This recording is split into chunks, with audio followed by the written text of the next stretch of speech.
समस्त को स्वागत। तेज आसतु आज आम दशम श्रेणी साहित्य बहिर गुरुत्वपूर्ण 50टी प्रश्नोत्तर आलोचना करवा। तेज आउ डेरी करवानी शीघ्र आरंभ करवा। प्रश्न नंबर 1, एक बा एकाधिक पद मिलित होई मनर भाव को संपूर्ण रूपे प्रकाश कले ताहाकू कौन कहुए? यार सठिक उत्तर होछि वाक्य। एक बा एकाधिक पद मिलित होई मनर भाव को संपूर्ण रूपे प्रकाश कले ताहाकू वाक्य कहुए। परवर्ती प्रश्न, वाक्य रे प्रत्येक अंश को कौन कहुए? यार सठिक उत्तर होछि पद। वाक्य रे प्रत्येक अंश को पद कहुए। परवर्ती प्रश्न, वाक्य रे बुझा पड़ुथबा अंश को बा निर्दिष्ट केतोटी पद संगति को कौन कहुए? यार सठिक उत्तर होछि वाक्यांश। वाक्य रे बुझा पड़ुथबा अंश को बा निर्दिष्ट केतोटी पद संगति को वाक्यांश कहुए। परवर्ती प्रश्न, समस्त वाक्यर समापिका क्रियायुक्त अंशटी को कौन कहुए? यार सठिक उत्तर होछि खंडवाक्य। समस्त वाक्यर समापिका क्रियायुक्त अंशटी को खंडवाक्य कहुए। परवर्ती प्रश्न, वाक्य रे थिबा पद योजना को कौन कहुए? यार सठिक उत्तर होछि आसक्ति। वाक्य रे थिबा पद योजना को आसक्ति कहुए। परवर्ती प्रश्न, वाक्य रे थिबा पद योजना वाक्यर केउ गुण वृद्धि करे? यार सठिक उत्तर होछि सौंदर्य। वाक्य रे थिबा पद योजना वाक्यर सौंदर्य गुणटी को वृद्धि करिथाय। परवर्ती प्रश्न, गोटिए वाक्य रे जहा विषय रे किछि कहा जाय ताहाकू कोन कहा जाय? यार सठिक उत्तर होछि कर्ता। गोटिए वाक्य रे जहा विषय रे किछि कहा जाय ताहाकू कर्ता कहा जायथाय। परवर्ती प्रश्न, कर्ता पद केउठारे बसी थाए? यार सठिक उत्तर होछि वाक्यर आरंभ रे। कर्ता पद वाक्यर आरंभ रे बसी थाए। परवर्ती प्रश्न, क्रियापद केउठारे बसी थाए? यार सठिक उत्तर होछि वाक्यर शेष रे। क्रियापद वाक्यर शेष रे बसी थाए। परवर्ती प्रश्न, एक द्विकर्मक वाक्य रे गौण कर्म केउठारे व्यवहार करा जाय? यार सठिक उत्तर होछि मुख्य कर्म पूर्वरु। एक द्विकर्मक वाक्य रे गौण कर्म मुख्य कर्म पूर्वरु व्यवहार करा जाय। परवर्ती प्रश्न, पंडित शिष्य माननकु उपदेश देले एठारे मुख्य कर्म कौन अटे? यार सठिक उत्तर होछि उपदेश। पंडित शिष्य माननकु उपदेश देले एठारे मुख्य कर्मटी होछि उपदेश। परवर्ती प्रश्न, वाक्य रे संबोधन पद केउठारे व्यवहृत होइथाय? यार सठिक उत्तर होछि वाक्यर आरंभ रे बा शेष रे। वाक्य रे संबोधन पद वाक्यर आरंभ रे बा शेष रे व्यवहृत होइथाय। परवर्ती प्रश्न, वाक्य रे विशेषण पद केउठारे बसिथाय? यार सठिक उत्तर होछि विशेष्य पद पूर्वरु। वाक्य रे विशेषण पद विशेष्य पद पूर्वरु बसिथाय। परवर्ती प्रश्न, वाक्य रे संबंध पद केउठारे बसिथाय? यार सठिक उत्तर होछि संबंधित पद पूर्वरु। वाक्य रे संबंध पद संबंधित पद पूर्वरु बसिथाय। परवर्ती प्रश्न, गुरुत्व आरोप पई जे कोनसी पद वाक्य रे केउठारे बसि पारे? यार सठिक उत्तर होछि शेष रे। गुरुत्व आरोप पई जे कोनसी पद वाक्यर शेष रे बसि पारे। परवर्ती प्रश्न, एक सकर्मक वाक्य रे कर्मपद केउठारे स्थानित होइथाय? यार सठिक उत्तर होछि क्रिया पूर्वरु। एक सकर्मक वाक्य रे कर्मपद क्रिया पूर्वरु स्थानित होइथाय। परवर्ती प्रश्न, वाक्य रे पदान्वयी अव्यय कहा परे व्यवहृत होइथाय? वाक्य रे पदान्वयी अव्यय कहा परे व्यवहृत होइथाय? यार सठिक उत्तर होछि संबंधित पद। परवर्ती प्रश्न, गठन दृष्टि वाक्य केते प्रकार? यार सठिक उत्तर होछि 4 प्रकार। गठन दृष्टि वाक्य 4 प्रकार। परवर्ती प्रश्न, प्रकारज्य दृष्टि वाक्य केते प्रकार? यार सठिक उत्तर होछि 5 प्रकार। प्रकारज्य दृष्टि वाक्य 5 प्रकारटी। परवर्ती प्रश्न, गोटिए समापिका क्रिया थिबा वाक्य को कोन कहा जाय? यार सठिक उत्तर होची सरल वाक्य। गोटे समापिका क्रिया थिबा वाक्य को सरल वाक्य कहा जाय। परवर्ती प्रश्न दुई बा ततोधिक परस्पर सापेक्ष खंड वाक्यर संयोग रे गठित वाक्य को कौन कहा जाय? यार सठिक उत्तर होची जटिल वाक्य। दुई बा ततोधिक परस्पर सापेक्ष खंड वाक्यर संयोग रे गठित वाक्य को जटिल वाक्य कहा जाय। परवर्ती प्रश्न परस्पर निर्भरशील दुई बा ततोधिक सरल वाक्यर समन्वय रे जो वाक्य गठित होइथाय ताहाकू कोन कहा जाय? यार सठिक उत्तर होची यौगिक वाक्य।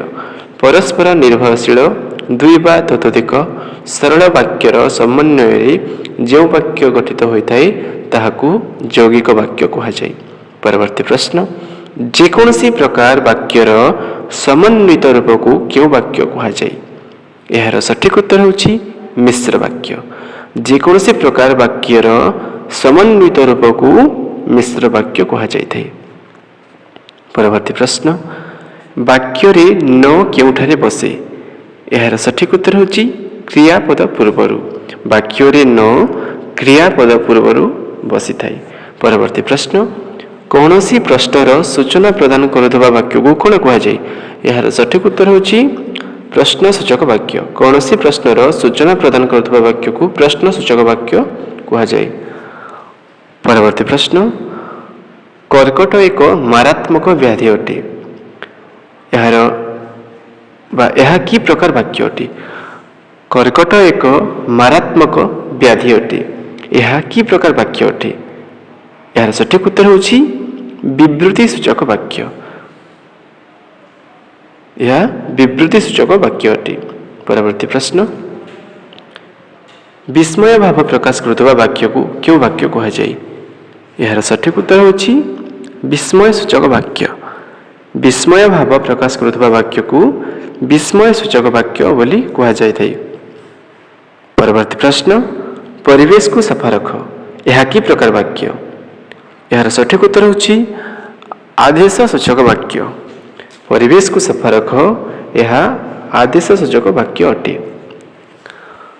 परवर्ती प्रश्न जेतेबेले पड़ियारे समस्त जनसाधारण उपस्थित थिले सेतेबेले मंत्री आसिले और लोक माननकु उद्बोधन देवा सहित वार्धक्य भत्ता प्रदान कले। गठन दृष्टि यह क्यों प्रकार वाक्य अटे? यार सठिक उत्तर होची मिश्र वाक्य। परवर्ती प्रश्न अप्रधान वाक्य सहित प्रधान वाक्य मिसिले क्यों वाक्य होइथाय?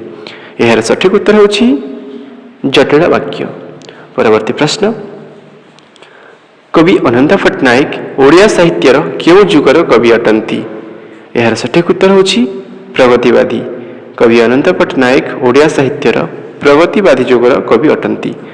परवर्ती प्रश्न जागबंधनहरा कविताटी केउठारे प्रारंभिक संगीत रूपे गान करा जायथिला? यार सठिक उत्तर होची नवजुग साहित्य संसद प्रथम अधिवेशन। नवजुग साहित्य संसद प्रथम अधिवेशन रे प्रारंभिक संगीत भाव में गान करा जायथिला जागबंधनहरा कविताटी को। परवर्ती प्रश्न क्यों कविता पुस्तक पई कवि अनंत पट्टनायक केंद्र साहित्य एकेडमी द्वारा पुरस्कृत होइछंती? क्यों कविता पुस्तक पई कवि अनंत पट्टनायक केंद्र साहित्य एकेडमी द्वारा पुरस्कृत होइछंती? यार सठिक उत्तर होची अवांतर। परवर्ती प्रश्न जागबंधनहरा कवितार अंतस्वर कौन थिला? यार सठिक उत्तर होची शोषण मुक्त और श्रेणीहीन समाज गठन।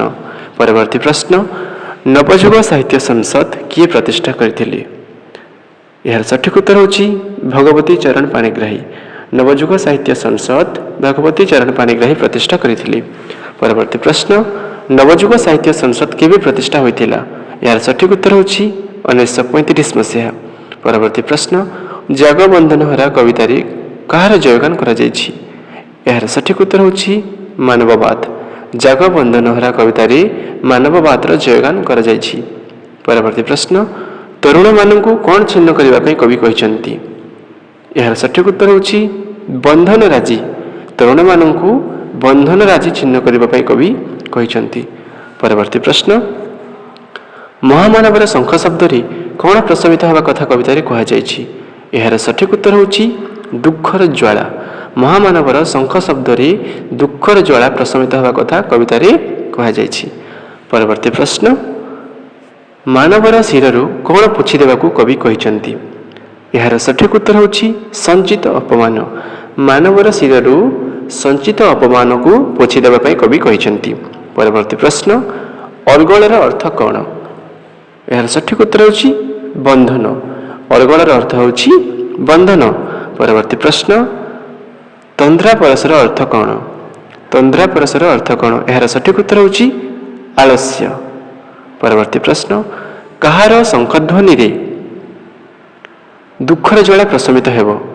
ଏହାର ସଠିକ୍ ଉତ୍ତର ହେଉଛି ମହାମାନବ। ମହାମାନବଙ୍କ ଶଙ୍ଖଧ୍ୱନିରେ ଦୁଃଖର ଜ୍ୱାଳା ପ୍ରଶମିତ ହେବ।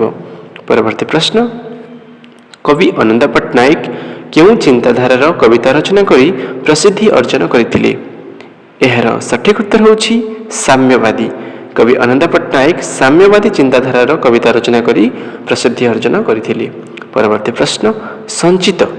ସଞ୍ଚିତ ପଦଟି କେଉଁ ପଦ ଅଟେ? ଏହାର ସଠିକ୍ ଉତ୍ତର ହେଉଛି ବିଶେଷଣ। ପରବର୍ତ୍ତୀ ପ୍ରଶ୍ନ, ମଣିଷ ମନରେ କିଏ କୁହିଡ଼ିକା ସୃଷ୍ଟି କରେ? ମୋହ ମମତା। ମଣିଷ ମନରେ କିଏ କୁହିଡ଼ିକା ସୃଷ୍ଟି କରେ? ଏହାର ସଠିକ୍ ଉତ୍ତର ହେଉଛି ମୋହ ମମତା। ପରବର୍ତ୍ତୀ ପ୍ରଶ୍ନ, କଅଁଳ ଲଙ୍ଘନ କରି ତିମିର ରୂପକ କାରାଗାରକୁ ଚୂର୍ଣ୍ଣ କରିବାକୁ କବି କହିଛନ୍ତି? ଏହାର ସଠିକ୍ ଉତ୍ତର ହେଉଛି ବନାନୀ ଶୈଳ ସାଗର। ଲଙ୍ଘି ବନାନୀ ଶୈଳ ସାଗର ଚୂରରେ ତିମିର କାରା ଜାଗବନ୍ଦନ ହରା। ତ ବନାନୀ ଶୈଳ ସାଗର ଲଙ୍ଘନ କରି ତିମିର ରୂପକ କାରାଗାରକୁ ଚୂର୍ଣ୍ଣ କରିବା ପାଇଁ କବି କହିଛନ୍ତି। ପରବର୍ତ୍ତୀ ପ୍ରଶ୍ନ, ମୋହ ମମତାର ନୀର କ'ଣ ସୃଷ୍ଟି କରେ? ଏହାର ସଠିକ୍ ଉତ୍ତର ହେଉଛି କୁହେଳି। ମୋହ ମମତାର ନୀର କୁହେଳି ସୃଷ୍ଟି କରିଥାଏ। ସମ୍ମୁଖେ ତବ କୁହେଳି ରଚଇ ମୋହ ମମତାର ନୀର। ପରବର୍ତ୍ତୀ ପ୍ରଶ୍ନ, ସମୁ ଏହି କ୍ରିୟାପଦର ଅର୍ଥ କ'ଣ? ସମୁ ଏହି କ୍ରିୟାପଦର ଅର୍ଥ କ'ଣ? ଏହାର ସଠିକ୍ ଉତ୍ତର ହେଉଛି କମିଯାଉ, ମାନେ ପ୍ରଶମିତ ହୋଇଯିବା କଥା କୁହାଯାଉଛି, କମିଯାଉ। ପରବର୍ତ୍ତୀ ପ୍ରଶ୍ନ, ତନ୍ଦ୍ରା। ତନ୍ଦ୍ରାର ଅର୍ଥ ଯେପରି ନିଦ୍ରା, ଠିକ୍ ସେହିପରି ଭାବରେ ଆମେ କହିବା ଜୀର୍ଣ୍ଣର ଅର୍ଥଟି କ'ଣ? ତନ୍ଦ୍ରାର ଅର୍ଥ ଯେପରି ନିଦ୍ରା, ଜୀର୍ଣ୍ଣର ଅର୍ଥ ସେପରି କ'ଣ ହେବ? ଏହାର ସଠିକ୍ ଉତ୍ତର ହେଉଛି ଦୁର୍ବଳ। ଏହାର ସଠିକ୍ ଉତ୍ତର ହେଉଛି ଦୁର୍ବଳ।